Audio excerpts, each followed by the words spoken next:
Hey everyone, this is the Wealth Building Educator here for another episode. We're doing something a little different right now.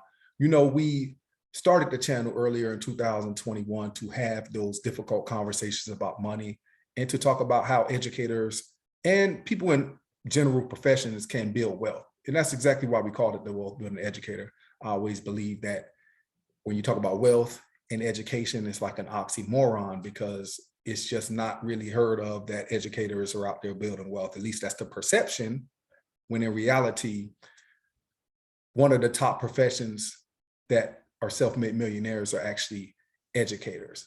And if we're able to have these conversations and able to have this dialogue, I believe that we can create more millionaires in the field of education. But we need to be able to talk about it first. That being said, the field of education right now, it is been a difficult year. It's been one of the toughest years that I've ever been involved with. And it's been one of the toughest years that my colleagues have ever been involved with, in addition to nationwide. It's not just any one particular area, any one particular region, any one particular district, any one particular school. It's a nationwide thing going on right now. I don't necessarily want to call it a crisis. I'm not the kind of guy that just panics over everything.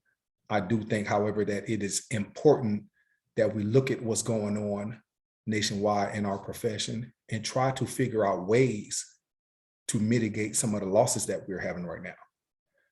I came across this MSN article the other day. It was very interesting. It kind of spelled out exactly why one teacher left the profession. It was a profession that she really loved, and it's something she wanted to do since she was in kindergarten. And you will see as we read this article together, the exact reason why she left the profession. And at the end of the article, I want to go over some ways that I would start to fix our profession and keep more teachers in the game, per se. But of course, I'm only one individual, and it would take a collective effort. It would take people who make a lot more money than me and people who have a lot more influence than me to make these things happen. But let's go ahead and dive into this article.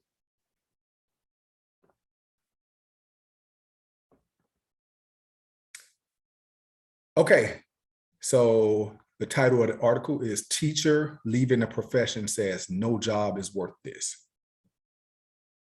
Teachers unions in both Oregon and Washington say they have concerns about teacher staffing, as many report they are burned out and some are even ready to quit. For Emily Schultz, becoming a teacher was a no-brainer. She's the oldest of 6 and has always loved kids. I've always wanted to be a teacher. I was one of those kids when I was in kindergarten. I would come home and play teacher, Schultz said. She was a teacher in Chicago for 7 years, and most recently in Portland for the past 4. Like everything else, teaching isn't without its ups and downs. For as difficult as it is, there are benefits to it. You know that you're making a difference, Schultz said. But this year, that dream came to an end after more than a decade. She says the pandemic was the final straw, but the problem started long before. Class sizes are too big. Students are coming to us with more needs. Students are coming to us lower academically and more socio-emotional needs than we've ever seen before, Schultz said. So let's just kind of hit on a few of the concerns that she mentioned. The first one is basically talking about the pandemic and some of the problems that started before the pandemic, which are class sizes. Honestly, class sizes definitely are too big, and that's has a lot to do with staffing. And obviously it has to do with money. When you talk about class sizes, there are optimal class sizes depending on the grade level. I know in some districts or states, elementary, you want no more than 22 kids to a class. And some classes it's well beyond that. And if you go above that, you need to add another class, and you don't necessarily always get a qualified teacher to do that, to work on those ratios. So class sizes definitely are too big, even at the 22 to 1, in my opinion. Of course, in an optimal situation, you like 10 or 15 kids in a class, but that's just not going to happen. But I do agree with the subject of this article that class sizes are too big. Students coming to us with more needs, absolutely. So we need to really meet the emotional and mental needs of students who are placed in our control, placed in our care every day. And it's not always easy to be a social worker, a counselor, a mom, a dad, a teacher. It's just not always easy. It's very difficult. And a lot of the times we aren't trained in all of those varying professions because we're trained to be teachers. We're trained to give the curriculum and give the instruction, but then to be able to have the ability to do these other things that go along with it, it's not everybody's strength. You know, a lot of people are really, really good relationally with the kids, or they might not be as strong instructionally. Some people are really strong instructionally, but don't necessarily have the same relationship building abilities as other colleagues that they may have. So let's talk about a little bit more socio-emotional needs. Obviously, even before the pandemic, you had a lot of students who really were struggling with the emotional needs. And that's exactly why nationwide, there was a wide push to have more SEL curriculum throughout the districts nationwide. And the district I'm in was one of those that really, we had a SEL coordinator, SEL director, and we started to bring more awareness to the district just to focus on those SEL needs of students and not just focusing on curriculum and instruction. Okay, so let's continue with the article. She says that none of that would be an issue if districts were more prepared and willing to help. She says she has taken her concerns to districts for years. It's a systemic issue, so I can go to my principal, but that's it. I mean, as a teacher, you have very little autonomy over what happens. You can control your classroom, and that's about it, Schultz said. And I agree 100%. You know, it's definitely systemic, and it even extends beyond the principal of a building, and many times it extends beyond central administration and beyond the superintendent. You know, it's definitely a systemic thing all the way from the top, whatever the entity is, state, the national entity, it is just a systemic thing. It's, you know, a lot of time the principal, administrators, we take a beating on social media when it's not necessarily our fault for what's going on. And you know, a lot of time administrators don't necessarily even agree with some of the mandates that they have to enforce. You know, so I agree with her there. Definitely systemic. Then she says, adding masking, distancing, and a long list of COVID protocols this year, she and many others have reached a breaking point. I thought, you know what, my mental health is suffering, my life is suffering, this isn't worth it. And at that point, I thought, I need to get out. No job is worth this, Schultz said. Education officials in both Oregon and Washington say they are working to remedy the concerns many teachers have brought to them. Okay, so let's just discuss that a little bit. So here you have a very well-trained, experienced teacher who I would assume is a solid teacher. She's probably one of those teachers that is considered exemplary or advanced in her particular district. And I strongly feel these are the teachers we really need to be pushing to keep in the classroom. And then the ones who aren't necessarily as skilled and as strong as she is, we need to work on trying to make them better teachers. Because I really do believe that there isn't an influx of teachers that are rushing to save the profession right now. So we really need to, now more than ever, work on developing the ones that we have and work on keeping the really strong ones that we have, and just trying to make them top notch at what they do. You know, we need to, it's a collective effort. We need to all be in this together. How do we improve our profession? How do we improve the field of education to the point where students, parents, administrators, teachers, district admin, we are all thriving together? We're not just surviving, we're actually thriving. How do we do that? Well, I really do believe that one of the first steps that we can take is to ramp things down quite a bit as far as testing is concerned and as far as curriculum and instruction. And let me just kind of explain that a little bit. Obviously a high level of instruction needs to be going on in classrooms on a daily basis. But we all know that can't happen, depending on the needs of the students. So what I think needs to happen is a really radical approach to the situation. But what I think needs to happen is that, let's suppose in a perfect school situation, let's suppose you are fully staffed, and we're not necessarily talking about you're fully staffed with all exemplary teachers. You're not fully staffed with all of the best teachers in whatever state you're in, but you do have a full staff.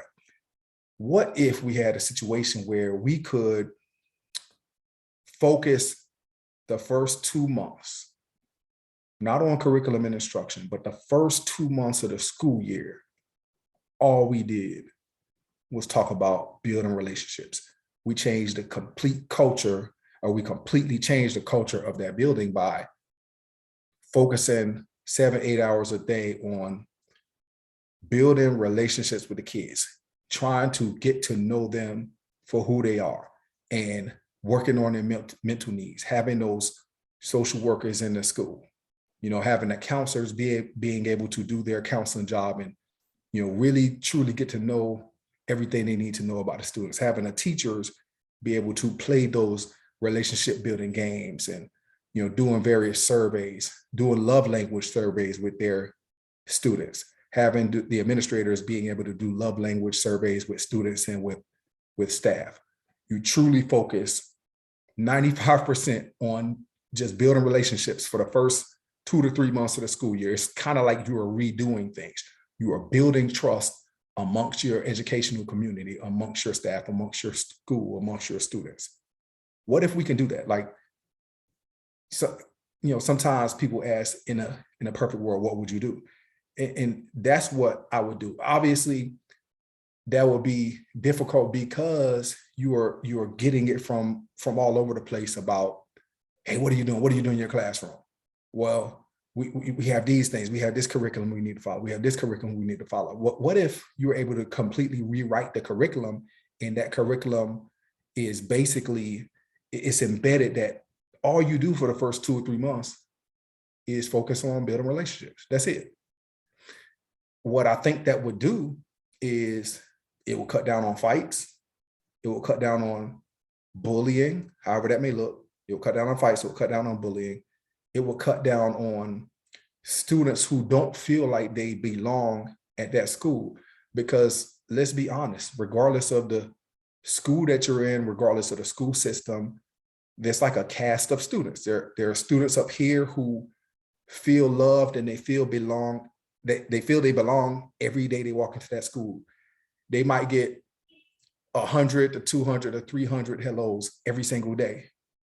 And then you have the lower tier students who, besides getting maybe a few interventions and things like that throughout the day, or being fussed at for being tardy to class, or being yelled at for talking a little too much in class. Besides that, how many positive interactions do some of these students have? Because there have been studies that have shown that there are some students who might not get one hello throughout the day. They might not talk to one adult throughout the day. They might just sit in their class and fly under the radar. They might be passing their classes. They might be getting straight A's, who knows, straight A's and B's, but they aren't necessarily having their needs met. So how would that manifest when they go home, Because we know that when kids come to our schools, they are bringing so much baggage, and we talk about the invisible backpack, which is that's the weight that is on all of our students' shoulders when they walk through our doors every day, and we don't necessarily see it, but it's boiling up inside of them. And if we aren't able to create avenues for them and create those safe spaces on our campuses to allow them to express their needs and let them know how we can help support them and how we can serve them, what are we really doing?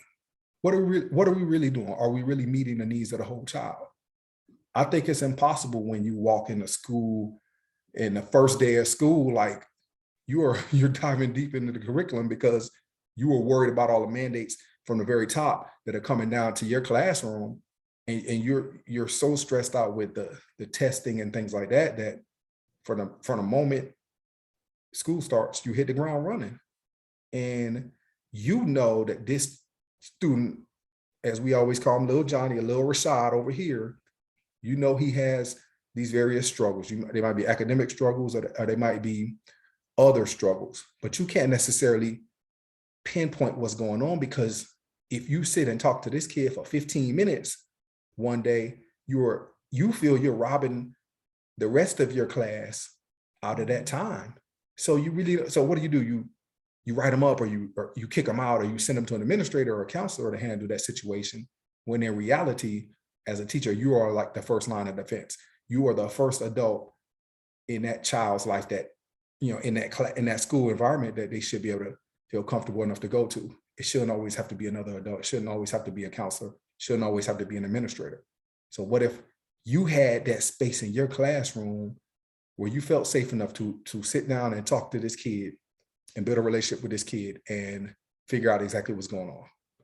It might be wishful thinking, but if we're talking about changing the culture of our buildings and changing the culture of education as a whole, that needs to be a push, right? Like, we really need to focus and redo things, because the way that we've been doing things overall isn't necessarily working. And as you can see with, various failure rates, as you can see currently with teachers leaving the profession, and like I said, it's not any one district, it's not any one school, it's not any one state, it's a systemic thing nationwide.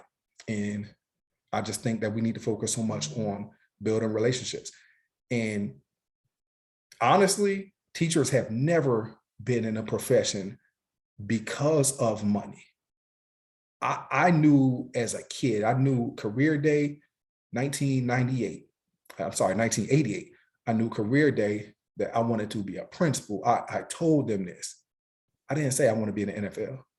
I want to be a principal, because I had those positive interactions at a young age in second grade with my principal. And I wanted to be a change in someone's life. And that's what led me down this path. I didn't know how much they made at the time. I didn't know if they made $20,000 a year. I didn't know if they made $100,000 a year, but I know that's what I wanted to do. So most of the teachers that I know and that I've encountered over the years, they got into this game because they really wanted to truly make a difference in other children's lives, because somebody made a difference in their life. So that's why they get into the profession, because they want to make other people feel valued, and they want to feel valued themselves. And we all know, no matter how much teachers make, it will never be enough. But we need to do something. We need to figure out a way that we can pay teachers more money. And not only does it start with teachers, it also starts with who I call some of the most important, educators in the game, and that's paraprofessionals. They are severely underpaid in any district you go to. Like, I think it's a travesty how underpaid that our paraprofessionals are. So we need to work on building relationships, creating built-in time to build those meaningful, lasting relationships with our students nationwide, system-wide. That needs to be first.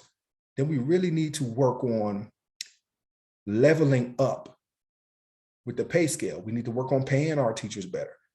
I don't think that a few $1,000s here or there will either keep people or lose people, but they do want to come in and feel appreciated. That's a non-negotiable. Bottom line, like, we can't, when we talk about changing the game, we need to do that. But I don't think that we can sustain what's going on if we aren't creating a culture to where everybody feels they belong. And it starts with relationships, plain and simple. I feel that if we start to have these conversations and we provide opportunities for the teachers to be heard, and we're all speaking the same language, that's how change can occur. We don't want it to be a situation where thousands of teachers are continuing to walk away. I believe 25% of teachers may walk away in the first 4 or 5 years of the profession. That was before the pandemic. That's before what's going on. Teachers aren't even necessarily worrying about their teacher certificates being revoked at the time. They're drowning. They're desperate.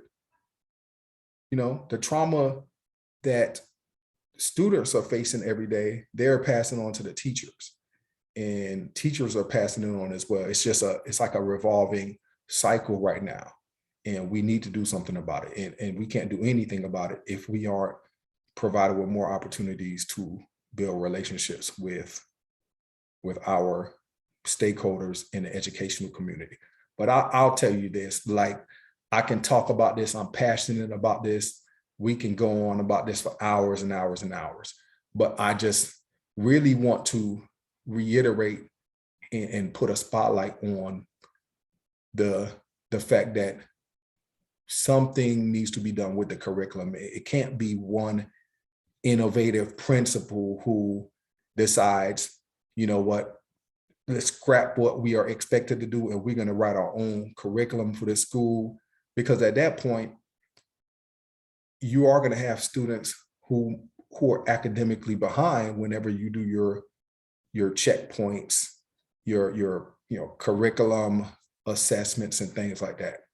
But if it's a mandate, or if it's something from the state that's saying, okay, we're gonna redo the expectations, we're gonna push things back or spread things out to where you can focus primarily or focus solely on changing the culture in your building, then I think you can be successful with it. But it needs to be a lot of educators at one time that are speaking to the higher ups and the decision makers about this. Like I said, I'm passionate about this. I really appreciate you all tuning into the channel. I can go on for hours and hours and hours, and I feel like I'm rambling now, but I hope that if there's something that you agree with in this video, please feel free to share any of your comments below in the chat. I'm always looking to hear from people that are either educators or people that are not educators, but understand that collectively we all need to be in this together. Educators make the world go round. Educators create the professionals in other professions. So it is very important. It's vital that we're on the same page and we are treating educators like they need to be treated. So, hey, I appreciate you tuning in. If this is the first video you watched of mine, thank you so much.